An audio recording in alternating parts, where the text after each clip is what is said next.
Maussan Televisión presenta. Me da muchísimo gusto saludarlos el día de hoy. Si ustedes tienen en casa a un bebé, a un niño menor de 5 años de edad, hoy es el día de hacer todas las preguntas y va a ver por qué. Nos acompaña la doctora Analí Jacinto. Ella es médico con especialidad en pediatría y hoy vamos a hablar justamente del desarrollo infantil. ¿Qué es el desarrollo infantil? ¿Cuáles son las señales de alarma en el desarrollo infantil? Y aquí hacemos un gancho porque también el desarrollo infantil va directamente relacionado a la salud de la mamá. Esto no significa que el papá no sea importante, sí es importante, pero en culturas como la mexicana, obviamente el cuidador principal en la mayoría de los casos sigue siendo la mamá. Además, esto va a tener una perspectiva feminista porque la doctora pertenece a un grupo pro-fémina. Entonces, aquí vamos a tener muchos datos de interés, muchos datos curiosos para desmitificar, pero sobre todo vamos a tener muchísima información para entender cómo crecen nuestros niños, cómo podemos favorecer y apoyar el desarrollo del crecimiento de nuestros niños e impulsarlos para ser unos excelentes seres humanos. Por lo tanto, le invito a que continúe con nosotros y comenzamos.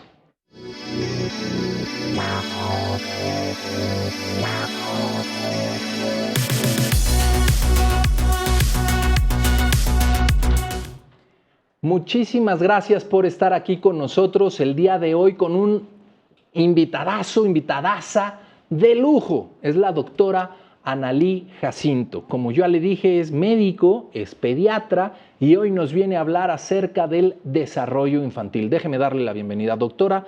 Muchísimas gracias por acompañarnos, por estar aquí con nosotros y sobre todo por compartir su conocimiento. Muchas gracias, Doc. Muy emocionada con el tema. Me gusta mucho hablar de esta etapa de los niños. Creo que es algo muy importante porque justamente en esta etapa, no lo sé, usted nos explicará, prenatal, antes del nacimiento, en el nacimiento, perinatal, y además en su desarrollo en los primeros 5 años es cuando los niños pues empezamos a tener una generación de conexiones cerebrales, neuronales, que van a tener un impacto serio en toda nuestra vida. ¿O estoy equivocado? No, súper bien.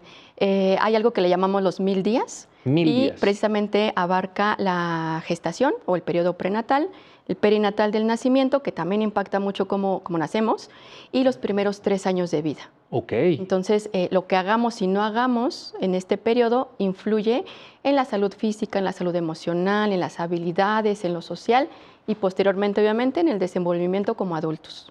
Y eso obviamente impacta a toda la familia, a la mamá, al papá y obviamente al bebé, al niño. Y este desarrollo pues tiene o debe de seguir una serie de pasos que usted nos va a ir explicando poco a poquito y que además nos va a dar, ya la estoy comprometiendo, nos va a dar los tips de cómo potenciar o fortalecer ese desarrollo. Sí, hay algo básico, por ejemplo, desde si se desea tener un bebé, eso influye emocionalmente durante el embarazo al bebé.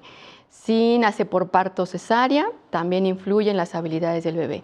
Si posterior al nacimiento llevan una secuencia en identificar los datos que le llamamos nosotros hitos del desarrollo, que ahorita les voy a comentar, pero estos hitos del desarrollo o habilidades que vaya desarrollando el bebé son las que van a ir dándonos la pauta si es normal a su ritmo o si ya hay alguna limitación, inmadurez, secuela de alguna enfermedad, etc. Entonces, sí hay como edades en específico en las que nosotros, como profesionales de la salud, tendremos que intervenir para orientar a los papás. Ok. Aquí lo que me llama la atención, doctora, es que hay partes que no se ven. Por ejemplo, cuando el bebé se está gestando, y me llamó mucho la atención que usted haya comentado si fue deseado o no, porque eso parecería que no influye, pero aquí tenemos a la experta que nos va a explicar por qué sí influye, pero eso no se ve, solamente se hace, se vive. Pero hay otras cosas al final, que también nos lo va a explicar, que sí se ven, como por ejemplo si gatea, no gatea, se sienta, no se sienta, sostiene su cabecita, etcétera, etcétera. Y eso sí lo podemos ver y al verlo se puede evaluar, ¿cierto? Sí. Pero vámonos por orden, doctora. Ajá. Pregunta difícil.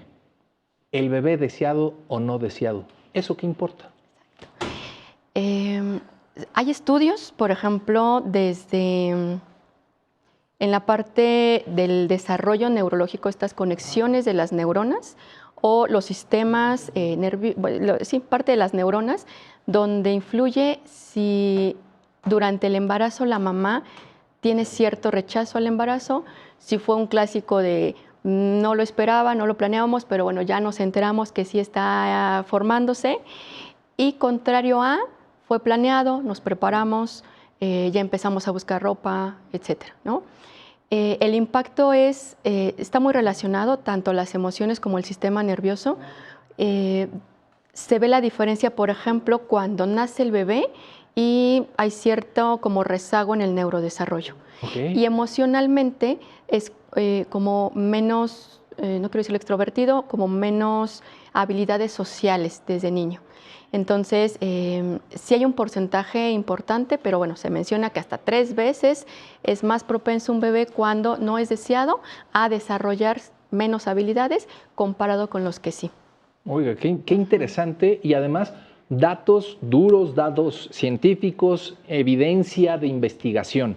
Pero aquí quiero hacer un paréntesis y voy a abusar de mi condición de anfitrión. En esta condición de anfitrión, déjeme hacerle una pregunta y que conste que es paréntesis. Yo sé que a usted le gustan estos temas de la energía.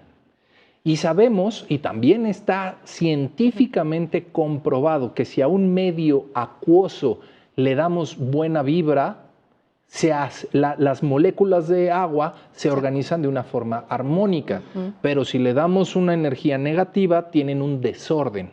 Ahora bien, el bebé crece y se desarrolla en un medio acuoso, el líquido amniótico. ¿Tendrá algo que ver esta energía con eso o ya me salí del tema? Y que conste que dije que era un paréntesis donde estoy abusando de mi condición de anfitrión. Sí, excelente pregunta. Hay muchos factores, pero haciéndolo como más conciso, el elemento agua es esta transmisión también de nuestras emociones y aunque visiblemente no vamos a ver el impacto de las palabras de la mamá en el bebé, sí podemos observar esta diferencia de los niños. Por ejemplo, llegó un caso donde en consulta, donde la mamá, por X situación, a la mamá del bebé que llega conmigo a consulta, o sea, la abuela materna, no le pudo dar lactancia materna, no hubo tal cual un vínculo muy constante, y esta mamá, que es la que llega conmigo a consulta con su bebé, también se ve como muy desapegada, por ponerlo en una palabra sencilla. Okay. El niño es enfermizo, el niño tiene un testículo retráctil, no descendieron los testículos, nació antes de tiempo, tiene como muchos elementos. La mamá estaba como temerosa de que fuera parto cesárea, al final fue cesárea. Esa es la historia con la mamá. La historia con el hermano de ella, que es el otro hijo de la abuela materna, que tuvo este apego de lactancia materna y que ella deseaba que fuera niño, ¿no? Tener un hijo varón, tiene un desarrollo diferente en los hijos de él, que serían a la par con el pacientito que yo vi, los primos, ¿no? Okay. Volviendo al tema de neurociencia y demás. Esta parte de poder cobijar y contener el bebé dentro de la gestación a partir de la comunicación que tenga la mamá, influye nuevamente en las conducciones nerviosas. Y desde la parte energética, sí está muy relacionado que si la mamá o incluso el papá, aunque no esté biológicamente dentro el bebé del papá, influye si no fue deseado, si deseaban un sexo diferente, si ya no deseaban tener más hijos, si el entorno, que esta es otra parte de la salud, si el entorno fue de estrés para el bebé, también hostil. Influye, exactamente. Okay. Hay algo que incluso en la Universidad de Harvard, que tiene un apartado del Centro Infantil, de Desarrollo Infantil, del estrés tóxico. Ok. Entonces, no es nada más la energía, ¿no?, de algo invisible, que quizás podemos verlo como no relacionado a medicina, sino también desde la neurociencia, confirmado con estudios y de estudios de neuroimagen, se confirma que el vínculo que va a desarrollar la mamá desde el embarazo, nacimiento y posterior nacimiento, influye para el desarrollo del bebé, ¿no? Si hay un ambiente en el que los papás son ausentes, hay conflictos familiares, etcétera, este estrés no lo puede manejar el bebé o el feto, ¿no? Y entonces empieza a estar alerta, empieza a estar en un estado de sobrevivencia, ¿no? Ok. Y evita un desarrollo pleno. Ok. Y estamos hablando del embarazo y nacimiento, ¿no? Que aquí es a lo que yo me refería. Hay cosas que no se ven, todo esto no se ve, pero sí influye. Exacto. Y lo voy a decir de esta forma, gracias a Dios, nada es permanente en el desarrollo, neurodesarrollo, porque la plasticidad neuronal puede y nos facilita el tener y corregir y encauzar de manera correcta el desarrollo infantil, ¿cierto? Así es. Y entonces entramos a la parte del nacimiento, doctora. Lo que usted mencionó es la diferencia entre un parto natural y un parto de cesárea. Por últimas décadas, pues se ha privilegiado el nacimiento por cesárea, pero eso no es lo natural. Exacto. Explíquenos un poquito el tema al respecto, por favor. Sí. Desde la perspectiva médica, la preparación que tiene un bebé al momento de atravesar el canal del parto facilita la expulsión al momento de comprimir el tórax, facilita que se elimine más fácil el líquido en el que estuvo el bebé, ¿no?, envuelto. Este famoso lloro inmediatamente, o si nació moradito o rosita y demás, ¿no?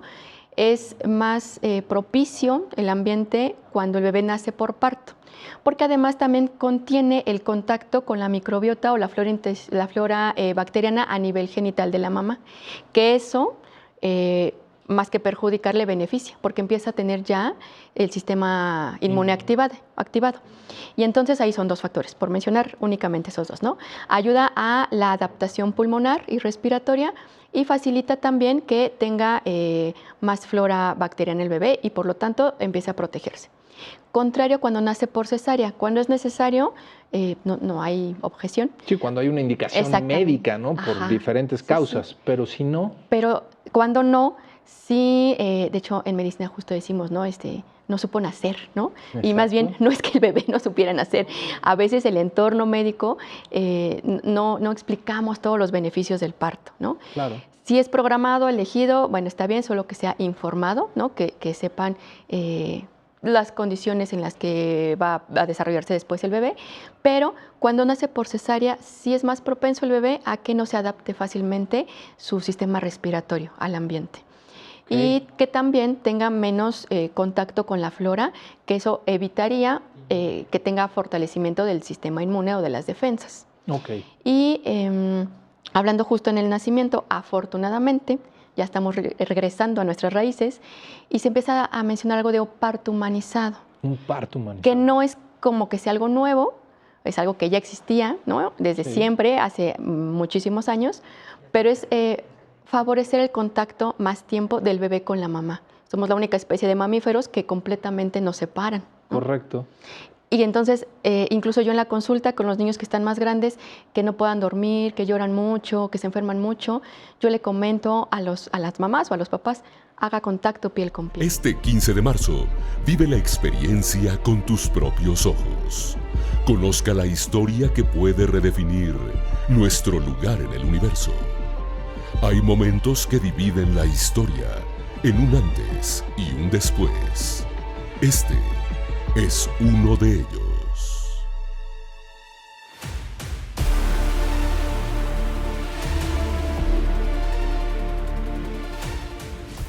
Muchas gracias por continuar aquí con nosotros. Les recuerdo, estamos con la doctora, la experta en pediatría, la doctora, que nos está explicando perfectamente cómo es el desarrollo infantil. Y estábamos justamente hablando, doctora, en el momento del parto, la importancia y la tendencia actual de pegar de inmediato al bebé al pecho de la mamá, incluso sin cortar el cordón, y esperar, retrasar un poquito ese momento. Y junto con esta nueva tendencia que pues humaniza el parto, pues me gustaría ver si podemos tocar un poquito el tema de violencia obstétrica. ¿Qué me platica al respecto?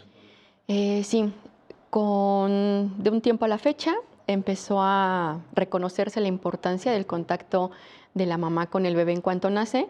Yo en pediatría, cuando recibíamos los bebés era inmediatamente, recíbelo, limpia, aspira los moquitos, las secreciones y hasta después, bueno, cortando el cordón, pero hasta después ya lo muestras con la mamá y nunca había contacto, hasta que terminaba el procedimiento del parto, cesárea. Actualmente, reconociendo la importancia de hacer este contacto, se intenta mantener, dependiendo de las condiciones, el cordón umbilical hasta 60 segundos. Puede parecer quizás muy poco, ¿no?, para nosotros, pero anteriormente era como muy inmediato el corte o menos de 30 segundos. Actualmente se pide que sean 60 segundos para mantener ese flujo continuo todavía después del nacimiento. Y si observamos las condiciones del bebé, que esté todo bien, ya permitimos que tenga el contacto con la mamá. Okay. A diferencia de antes, que inmediatamente era retirarlo y a revisarlo y al cunero, ¿no? En este caso, ya esta parte más humanizada permite cierta autorregulación, ¿no? La mamá está más tranquila, el bebé tiene el contacto, el calorcito con la mamá, bien. Y un tema muy importante, justo ahorita que lo menciona, la violencia obstétrica es otro tema que quizás era invisible, ¿no?, durante mucho tiempo, porque ya lo tenemos muy normalizado. Entonces, sin extenderlo mucho, porque propiamente es con un tema más de ginecología, pero sí me gustaría mencionar que dos puntos como relevantes. Uno es que la mamá o la mujer que está embarazada está en una etapa vulnerable. Okay. Y a veces como médicos hacemos tan mecanizados nuestros procedimientos que dejamos de preguntar más allá, ¿no? Okay. La noticia que ha sido para ella, cómo experimenta la maternidad. A veces no es posible en los hospitales públicos, pero sí creo que mantener charlas, incluso de 2, 3 minutos, una pregunta con las mamás de cómo se siente, cuál es el mayor miedo quizás. A lo mejor para algunas es que ya no podré dormir, pero para otras es esta responsabilidad que cargan de mantener una maternidad perfecta, ¿no? Entonces, eso, ¿no?, que invitar que como médicos seamos más concentrados en la persona y no solo en el procedimiento, ¿no? Y como mujer embarazada, sí buscar a alguien con que haga clic, ¿no?, porque influye mucho la relación médico-paciente, hacer clic con el ginecólogo, hacer clic con su pediatra, para entonces externar sus dudas, ¿no? Claro. Algo que mencionabas mucho en el feminismo es darle valor a tu voz, ¿no? Incluso desde la duda de cuánto va a durar el parto. A veces mamás primerizas no saben que el parto o el trabajo de parto puede extenderse más de 8 horas. Okay. Y no lo sabían, ¿no? Entonces, creo que entre más confianza podamos tener entre médico-paciente, puede hacer un procedimiento, que en este caso el parto o cesárea, menos complicado, ¿no? Más eutóxico, más armonioso, menos doloroso, menos complicado para el bebé también. Y aquí, pues solo como un comentario, mero comentario, pues el embarazo se tiene que vivir, no se tiene que padecer, porque al final viene la famosa frase de se va a aliviar. Pues espérame, si el embarazo no es enfermedad, o sea, el embarazo no se padece, el embarazo se vive, ¿no? Sí, sí, totalmente. Comentario o acotación ahí. Sí. Muy oportuna. Al final. Sí. Pero bueno, doctora, regresando al tema de lo que es el desarrollo infantil. Nace el bebé. A partir de aquí tenemos una gama de oportunidades para ayudar no solo a corregir, sino a ayudar a fortalecer el neurodesarrollo de nuestros bebés. ¿Qué me platica al respecto? Sí, ya entrando en tema, hay varias áreas que evaluamos nosotros en la consulta de pediatría. Puede ser también médico general, pero generalmente, particularmente pediatría son quienes nos enfocamos en esto. Y dentro del neurodesarrollo, hablando que neurodesarrollo es las habilidades neurológicas a lo largo de la etapa infantil, ¿no? Más notorio o principalmente los primeros 5 años de vida. Okay. En estos primeros 5 años de vida, dentro de la plasticidad cerebral, se forman más de 1 millón de conexiones nerviosas. Okay. Entonces, por eso es importante que tengamos la información, tanto profesionistas como padres de familia, para propiciar, ¿no? O sea, si el bebé que tienen iba a gatear a los 8 meses, y se está trazando favorecer el entorno, ¿no? Claro. Entonces, bueno, hablando de neurodesarrollo, tomamos en cuenta el área del lenguaje, que es el habla y la comunicación, la motricidad, que es este famoso a qué edad gatea y camina, lo cognitivo, que es lo resolutivo, ¿no? Desde, por ejemplo, yo en consulta lo que hago, está la camilla y está el escaloncito, ¿no? Entonces, niños de 2, 3 años, que yo sé que ya caminan y corren, les pido a ellos que suban a la cama, ¿no? Y los papás me dicen, yo te ayudo, ¿no? Y le intentan cargar. Entonces, yo les interrumpo con, déjenlo, ayúdenle, pero no lo carguen para que no eviten el esfuerzo del bebé, porque es una evaluación que hacemos, la resolución de problemas, ¿no? Ok. Que entra en esta área cognitiva. Porque luego me dicen, es que es muy pequeño, ¿cómo lo cognitivo? Pues sí, resuelven problemas, ¿no? Y que por eso ahorita mencionaré parte de los juguetes que van a ser útiles para los papás y la parte socioemocional, ¿no? Ok. Y allí influye nuevamente desde el vínculo con los papás. Si hay papás que están presentes todo el tiempo, pero no platican con ellos, no la apapachan, no están alerta a lo que está haciendo el bebé, difícilmente un niño entonces aprende cómo relacionarse con pares, o sea, con otros niños de su edad. Correcto. Entonces serían como esas áreas. Y por ejemplo, doctora, aquí hablando de este desarrollo, ¿me podría ir diciendo más o menos qué es lo que tengo que ir viendo? O sea, tengo entendido que lo primero que tengo que ver es que se voltee de boca arriba a boca abajo. Que si se volteó boca abajo, que pueda levantar la cabecita, el sostén cefálico, ¿no? Que si después de esto, pues que se pueda quedar sentadito y no se vaya de lado, no se caiga. ¿Me puede ir platicando un poquito qué es lo que tengo que ver en cada etapa, por favor? Claro. En motricidad, que es el área como más visible, ¿no? Que es justo donde entra todo el sistema musculoesquelético, para nosotros es muy fácil en automático voltear, girar la cabeza, mover un brazo, caminar, etc. Pero para eso requiere la maduración a nivel neurológico y muscular.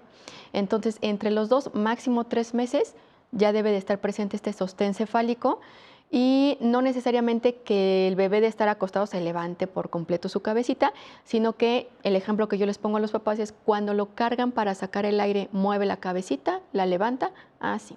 ¿Lo ha puesto boca abajo e intenta levantar la cabeza? Sí.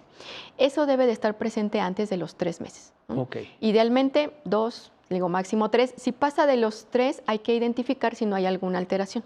Correcto. Pero antes de los 3, el sostén cefálico. Es como lo principal, que dicen, la cabecita ya la empieza a levantar, ¿no? Okay. El seguimiento visual o fijar la mirada, que es cuando ya se acerca a alguien y empieza a seguirlo con la vista, ¿no? Okay. Eso también es entre los 2 a 4 meses. Okay. Muy visible lo que es la posición de sedestación, cuando ya se pone sentadito el bebé. Y en este momento varía entre los 6 a 8 meses. Okay. Para eso requiere haber dominado el sostén cefálico y que tenga cierta fuerza en lo que es el tórax superior, hombros y brazos. Correcto. Y a partir de aquí viene la competencia de las mamás. Es que mi bebé no gateó y luego se puso a caminar y entonces pues mi bebé es más hábil que el tuyo. Espéreme tantito. El brincarse la fase de gateo es muy importante, ¿cierto, doctora? Exacto. El gateo que se puede presentar entre los 8 a 10 meses, hay bebés que desde los 7 ya gatean, hay bebés que hasta los 10 meses. Lo ideal es que no se la salte porque nos permite la comunicación interhemisférica, o sea, en los 2 hemisferios del cerebro. Idealmente, por lo menos, que mantenga la posición, le llamamos de 4 puntos, manos y rodillas. Okay. Que sea en una superficie firme, como el suelo con una cobija o foamy o algo, no en la cama, porque también desarrollamos algo que se llama propiocepción, que es nuestra memoria corporal, ¿no? Yo sé que hasta aquí terminan mis brazos, mis piernas, incluso si alguien me agarra el cabello, yo lo puedo percibir. Okay. Para eso tuvimos que aprender nuestras dimensiones corporales. Correcto. Y eso es antes del año de edad. Antes del año de edad. Empieza a formarse. Y entonces, más o menos, alrededor de qué edad, qué tiempo, el bebé ya tiene que estar parado y dar sus primeros pasos. ¿A qué edad? Entonces, siendo como no tajantes, pero poniendo una edad de referencia, puede ser 1 mes antes más o menos, 6 meses sentarse, ¿no? Okay. 8 a 9 meses gatear. Okay. Al año de edad ponerse de pie. Perfecto. Al año 3 meses, que es cuando decimos su solito, ¿no? Sus primeros pasitos. Pero si llega al año y medio de edad y no camina, dato de alarma. Dato de alarma. Correcto, doctora. Regresando del corte, me gustaría mucho entonces ya que toquemos el tema que acaba usted de mencionar, que es la propiocepción. y que aquí es donde entran estos juguetitos que usted ve aquí en la mesa y donde entran los cambios de textura, lo que es liso, rugoso, calientito, frío, etcétera, etcétera, etcétera. Muchas gracias por continuar con nosotros y retomando el tema, doctora, estábamos hablando acerca de las etapas, las fechas, las edades, meses, hasta ponerse de pie y hacer su solito, el caminar, pero también incluye el proceso del habla. Cuéntenos al respecto de cómo es esto. Claro. El lenguaje es muy complejo.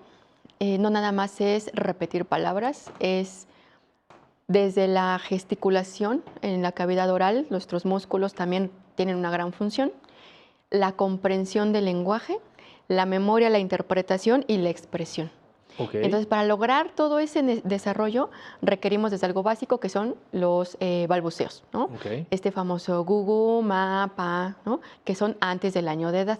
Antes del año. Antes del año de edad. Al año y medio, para marcar como igual una edad, idealmente tendría el bebé que estar mencionando 20 palabras al año y medio. Al año y medio, 20 palabras. palabritas. No importa que fuera la última sílaba, por ejemplo, de pelota, que diga ota, pero que ya sea con intención. ¿Qué significa? Que solamente a esa pelota le dice esa palabra. Okay. No es una palabra suelta que repita hasta comiendo, ¿no? Okay. Entonces son 20 palabras. Si está con 10 palabras, no hay problema, se puede fortalecer el lenguaje, que también les voy a dar unas recomendaciones, pero cuando son 20 palabras significa que va súper bien a su ritmo del desarrollo, porque entre el año y medio y los 2 años ya empiezan a formar frases de ten mamá, eso no, para que después de los 2 años, alrededor de los 3, ya digan frases de 3, 4 palabras. ¿Qué es eso? Me gusta leche, ¿no? Pero entonces, antes de los 2 años, 20 palabras y que empiece a formar 2 palabras en una frase. A los 2 años ya tiene que hacer estas preguntas, ¿no? De 2 frases, y cuando no se está presentando esto, que es un tema súper extenso y que ahí ya será después llamar a los expertos, este repunte que hemos tenido en diagnóstico de autismo.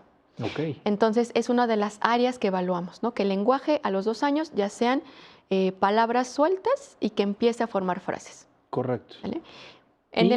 Y aquí, doctora, retomando el tema que platicábamos en la sección anterior, de la propiocepción. La propiocepción que incluye el cambio de texturas, el cambio de temperaturas y todo esto, ¿también influye? Sí.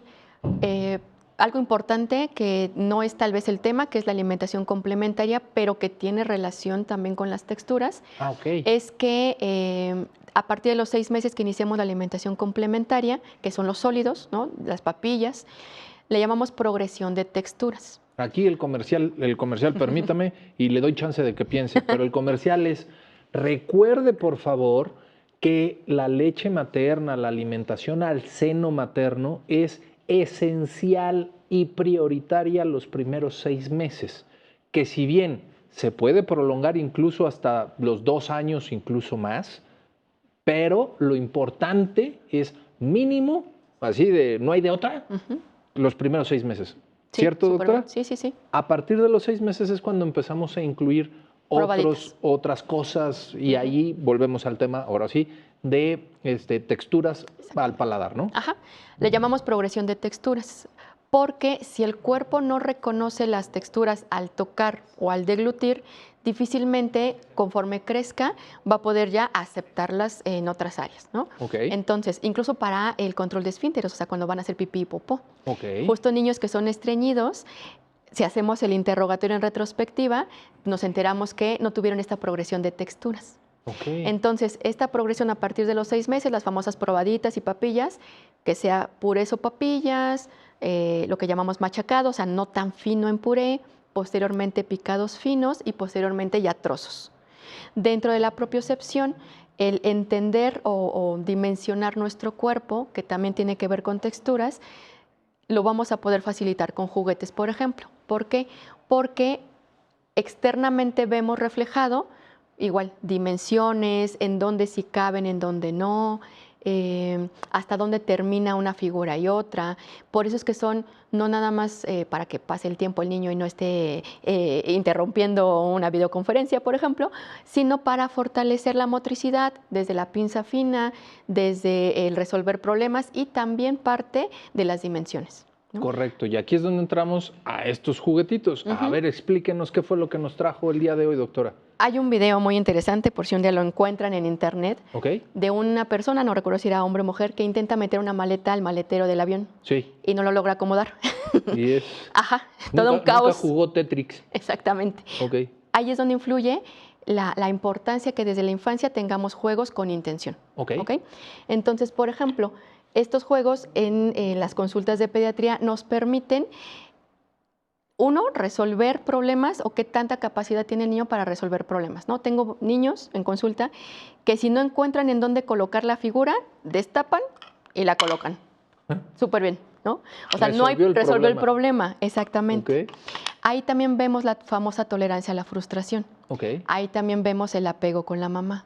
Si está un niño que quiere tomar el juguete, pero está nada más al pendiente de la mamá, hasta que la mamá pruebe que lo pueda tocar, también le pedimos a la mamá que le empiece a sembrar la confianza en él mismo o en ella misma.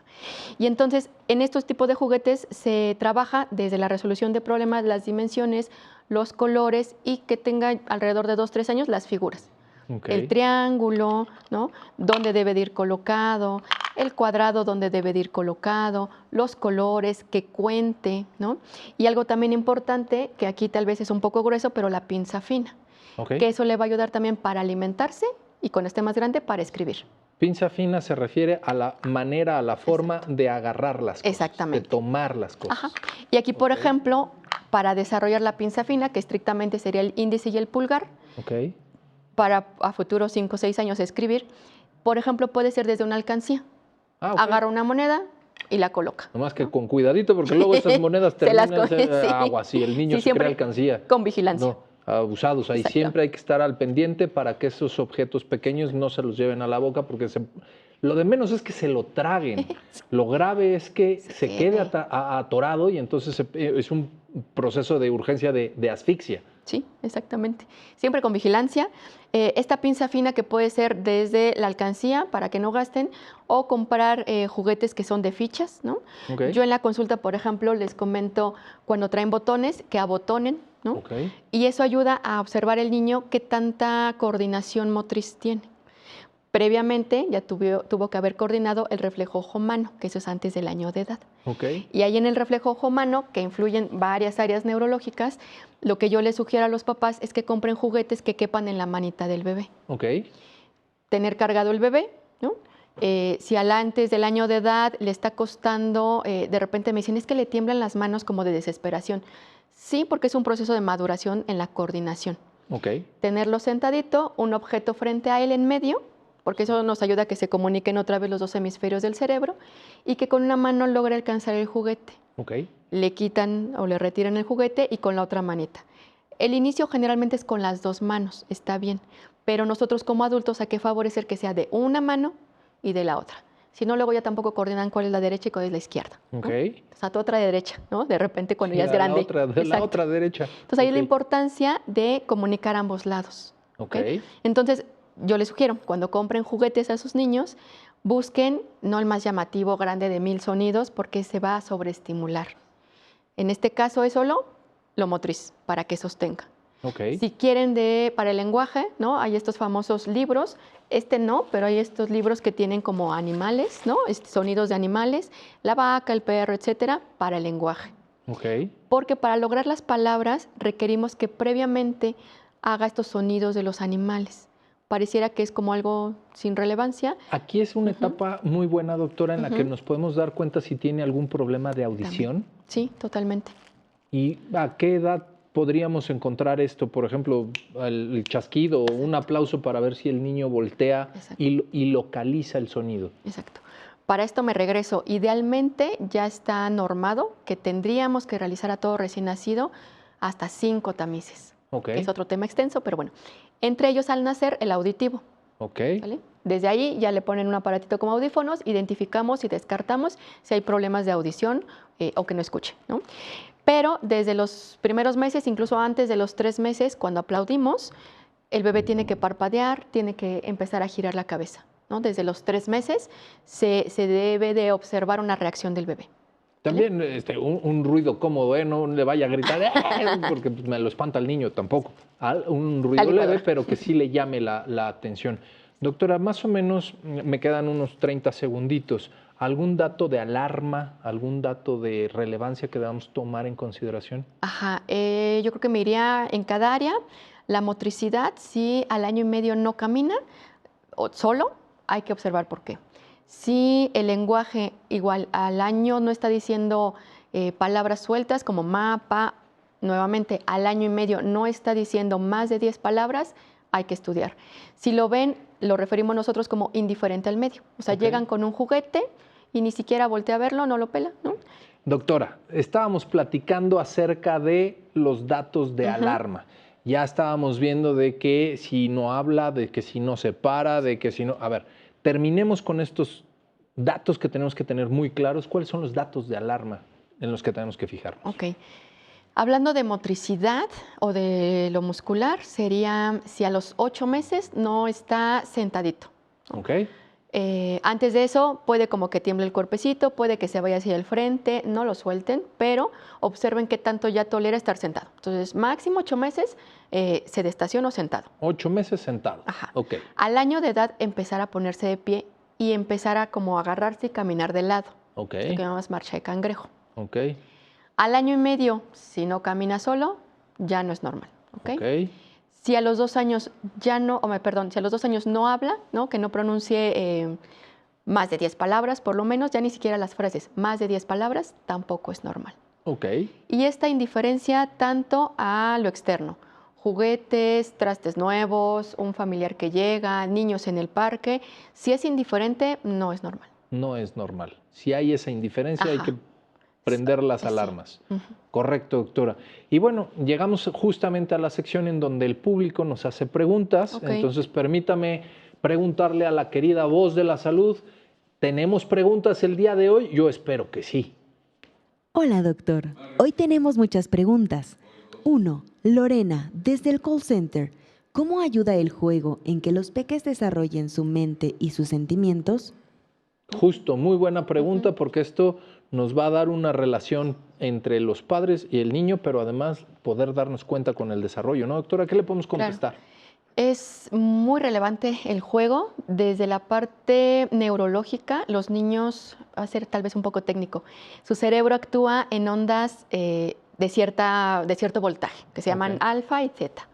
Estas dos ondas son las que a nivel cerebral en cualquier edad están como receptivas al aprendizaje. Okay. Entonces, al estar alertas o receptivas al aprendizaje, el niño no va a aprender de manera técnica como nosotros, sino precisamente a través de una forma didáctica, divertida, ¿no? Okay. Entonces, el juego va a ser la herramienta para todo, para que pueda aprender a hablar, para que pueda aprender a caminar, para incluso hasta las consultas con psicología, cuando luego tienen que enviarse por alguna situación, es a través del juego. Consultas de pediatría o médicas son a través del juego. Okay. Le da confianza al niño, observamos la relación que hay también con sus papás y a través del juego la resolución, entre otras situaciones, de su neurodesarrollo. Oiga, Entonces, doctora, el juego es una parte esencial. aquí me sale una pregunta a mí. Obviamente hay que entender que los niños no tienen y no deben de estar despiertos todo el día. Ajá. ¿Cuánto debe de dormir un niño? Varía, se podría decir que es inversamente proporcional. Entre más bebé, más horas de sueño durante el día, ¿no? Por Ok. ejemplo, un recién nacido se menciona que incluso hasta 20 horas al día, o sea, Ok. solo 4 horas despierto. Pero un niño de 1 año, por ejemplo, 12 horas y tal vez 2 o 3 siestas durante el día. Ok. Entonces, sí, dependiendo de la edad, se va disminuyendo la cantidad de horas. Pero en promedio, después del año de edad, entre 8 a 10 horas, por lo menos, son las que tiene que estar durmiendo. Correcto, perfecto. Querida voz de la salud, siguiente pregunta, por favor. Con gusto, doctor. Patricia, desde Instagram.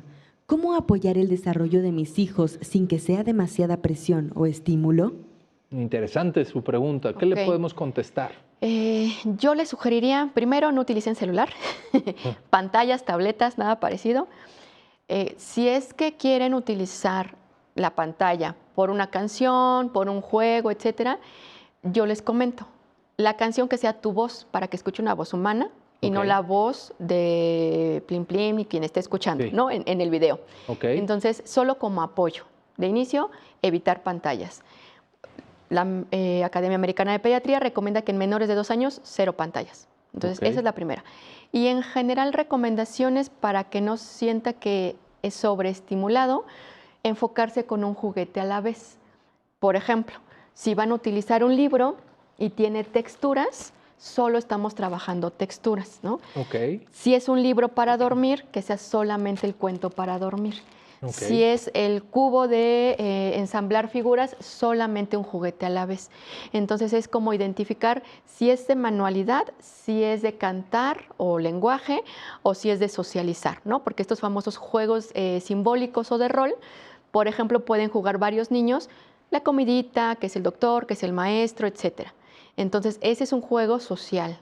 Ok. Entonces sería como un juego o una intención de juego a la vez. Correcto, uno Ok, por uno. Exactamente. Fantástico. Querida voz de la salud, la siguiente pregunta, por favor. Por supuesto, doctor. Fabiola, desde Facebook, ¿a qué edad deberíamos llevar a los niños a checar cómo va su desarrollo por primera vez? Ah, qué excelente pregunta, esa me gustó Sí. mucho. ¿A Sí, qué sí. edad, doctora? Desde antes de nacer. No, Sí. justo al nacimiento, ¿no? O sea, en la Justo. parte de pediatría, justo al nacimiento, de manera común en cualquier hospital siempre lo citan una semana o un mes después. Pero a partir del nacimiento, yo les comento donde ustedes quieran, idealmente cada mes, los primeros 12 meses o por lo menos los primeros 6 meses, cada mes. Cada mes. Exactamente. Una vez al mes, Una vez al los mes. primeros 6 meses de vida, idealmente Hasta los los 12. primeros 12 meses, Exactamente. una vez al mes. Desde el nacimiento, cada mes. Y Fantástico. a partir del año podemos espaciarlo a cada 2 o 3 meses. Correcto. Muy lejano, yo les comento. Bueno, al año 6 meses, precisamente por lo que comentamos del lenguaje, si camina, no, etcétera. Y o sea, al año y medio y a los 2, Ok. por lo menos. Por lo menos para darnos una idea, un contexto de cómo va su desarrollo. Perfecto. Querida voz de la salud, la siguiente, por favor. Aquí estoy, Jessica, desde Instagram. ¿Cuándo debería preocuparme si mi hijo no ha comenzado a hablar con frases completas? Ok. Doctora, ya hemos tocado un poquito Sí. ese tema, pero es una muy buena pregunta para puntualizar y focalizar cuándo. Sí.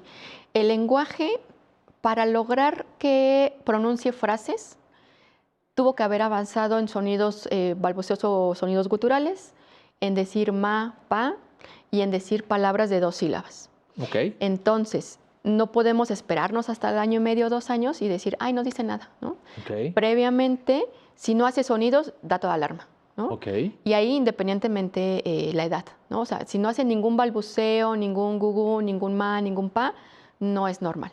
Pero bueno, frases en específico, 2 años de edad empiezan a formularlas. Ok. ¿Sale? Entonces sería como la edad en la que ya deba de empezar a investigarse. O sea, hay que empezar a poner mucha atención en los ruidos Exacto. en todo momento, pero ya con una pequeña articulación a partir del año hasta los 2 años, ahí hay que focalizar esa atención al habla. Así es. Correcto. Nada más agregando ahí en esa pregunta, importante hasta los gritos es parte del lenguaje, Sí. ¿no? Porque a veces tal vez dicen, ah, se la pasa gritando y tienes 7 meses, por ejemplo, es normal, ¿no? Ok. Gritan y muy probablemente en respuesta a algo, Algo, ¿no? algún estímulo. Exactamente, que ven al papá o ven a la mamá, grita y ahí está. Y la otra es que tengas que estar señalando también, esa es parte de la comunicación. Ok, correcto. Siguiente pregunta, querida voz de la salud, por favor. Alejandra, desde Facebook, ¿qué diferencias hay entre un niño distraído y uno con posible TDA? Ah, qué ¿Cómo chulada. ¿Lo a tiempo? Muy buena pregunta, qué chulada de pregunta. Sí, todo un tema para otra ocasión, tal vez extenderlo, pero puntualizando, en menores de 5 años no damos tal cual un diagnóstico de TDA ni de autismo, sin embargo, sí hay rasgos. Ok, ¿cómo Entonces, cuáles? por ejemplo, por poner una referencia de tiempo, ¿no? Si me dicen los papás, es que le pongo una película y sí la ve, pero si yo le digo que me traiga algo, parece que no me escucha. Correcto. Ok, entonces no es falta de atención, ¿no? Porque en la película que dura más de 1 hora sí estuvo atento.